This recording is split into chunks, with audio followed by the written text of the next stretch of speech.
All right, so video 2. Um, activity 2 is all about the history of fashion. It's a shorter presentation. The last one was kind of lengthy, so I'm sorry about that. But it's really important for us to get a good foundation before we start delving into some of the more crazy theory stuff in Unit 2.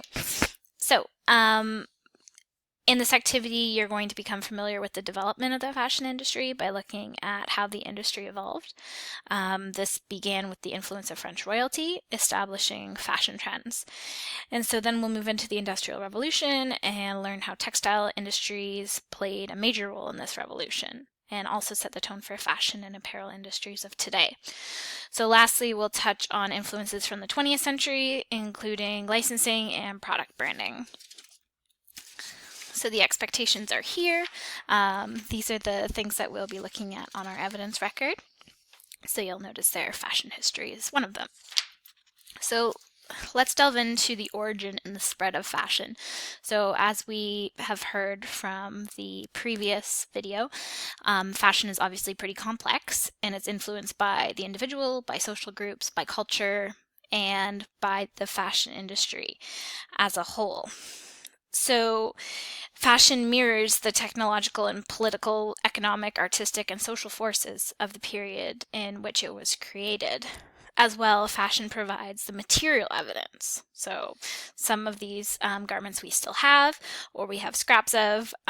This is the visible form that reflects the spirit or the manner of the time. So Frings in 2002 noted that dressing rooms throughout history have mirrored the trends in which how people live, think, and love. So when we think about that, what do dressing rooms or bedrooms look like? Where people get ready, that is changing over time. So going back to the beginning of fashion and clothing, people say that this generally began in the late medieval period. So around 1350 if you want to put a number on it. So this is the early Renaissance. So the Renaissance is really a revival of a lot of things, mostly artistic in nature. So that makes sense. The picture here is of Charles VII. This is a portrait by Jean Pouquet. And he established a ministry of fashion during his reign. So that means that he had a section of his government that was responsible for fashion, which was pretty cool. So this introduction of fashion in Europe particularly was connected to the growth of mercantile capitalism. So this is merchants traveling from place to place, markets, access to different goods and such. So up until that point, European clothing had remained relatively unchanged because they worked and made stuff based off the stuff they had within a few mile radius of their homes. So to put it in perspective for you, if you've heard anything of Joan of Arc lived during Charles VII's reign. So we're talking about that era of time. So moving forward, we're jumping ahead just a little bit, but still in France. In 1660, we have King Louis XIV. He was the most powerful king in the history of France up until that point. And he was known as the Sun King. And he loved lavishness.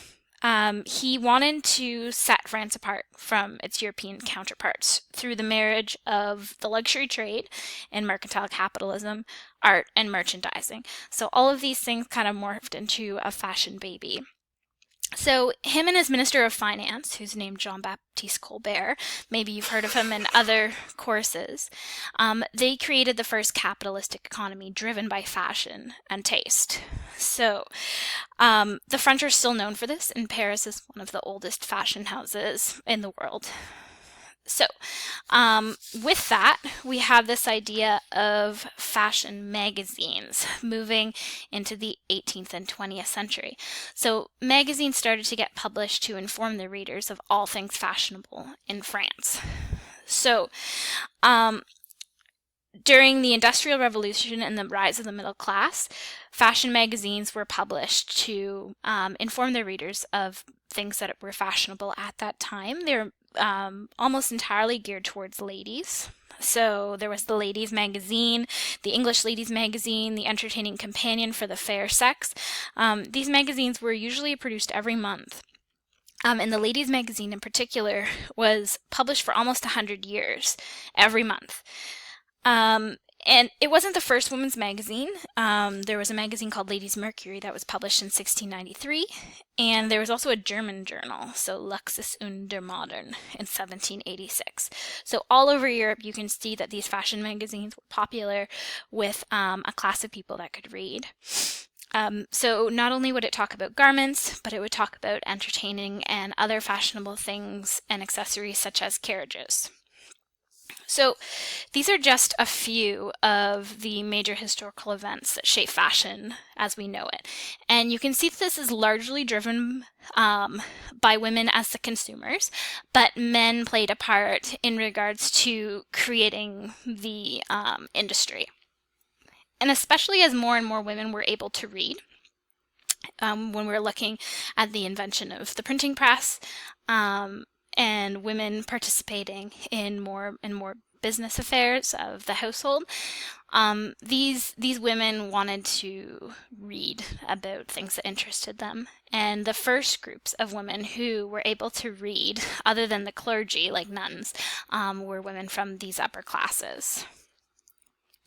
So we're going to be talking more about history in little pieces throughout the course, but this is the major chunk, and I want you to know that by studying the evolution and development of fashion from the dictates of royalty and the beginning of couture in France through to the mass production of apparel that we see today with fast fashion, you will hopefully be better equipped to understand the modern world of fashion and in turn be able to anticipate future trends and change. It's an exciting and ever-changing world. It's a world of illusions and free will on one hand, and a highly organized, sophisticated, hard-bitten, multi-billion-dollar business on the other. So having the knowledge and understanding of how this world works gives you a more balanced understanding of the fashion industry. So the last thing you're going to do is you're just going to exit out of this Edpuzzle video, and you're going to watch the development of fashion video link here. This will help you with your task in activity 2. So that's it for today.